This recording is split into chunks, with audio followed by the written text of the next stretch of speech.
মোহতারাম, আরেকটি বিষয় জানতে চাচ্ছিলাম, সেটি হলো চুক্তিভিত্তিক বিয়ে। এটি কি ইসলামে জায়েজ?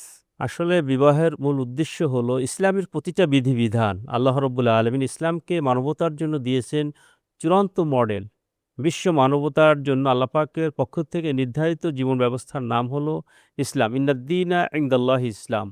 অমাইয়াত্তাবি গায়রাল ইসলাম দীনান ফালাইয়ুকবাল মিন ওয়া হুয়া ফিল আখিরাতি মিনাল খাসিরিন। ইসলাম হচ্ছে শাশ্বত, পবিত্র এবং পরিচ্ছন্ন একটি জীবন ব্যবস্থা। এখানে কোনো কিছু কিন্তু লুকোচুরি নেই, কোনো বিষয়ে অস্পষ্টতা নেই।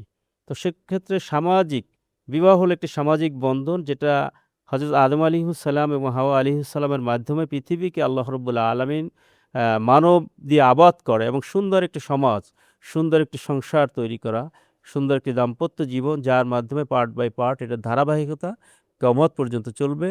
সুতরাং এটা শুধু কিন্তু বিবাহ করলাম এবং নির্ধারিত একটি সময় ভোগ করলাম, আবার ছেড়ে দিলাম।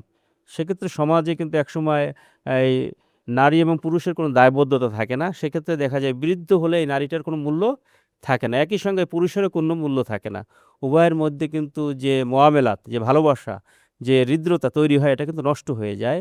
এইজন্য শরিয়াতের বিধান নেই যে ইসলামে কোনো ধোঁকাবাজির কোনো স্থান নেই। মান গাস্যা ফালাইসা মিন্না, যে ধোঁকাবাজি করে প্রতারক সে আমার উম্মত নয়। তো সেক্ষেত্রে বিবাহের ক্ষেত্রে ধোঁকাবাজি করা বা সাময়িক বিবাহ করা, মোতা বিবাহ করা, এটা শরিয়াতে বিধান নেই।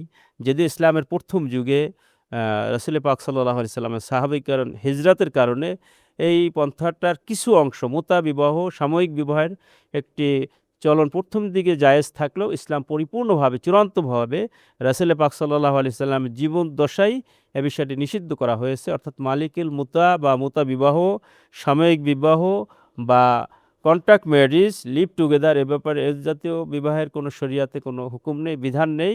বিবাহ হতে হবে চূড়ান্তভাবে, একদম নির্দেশ শেষ পর্যন্ত, জীবনের শেষ পর্যন্ত তাকে সঙ্গে রাখবো।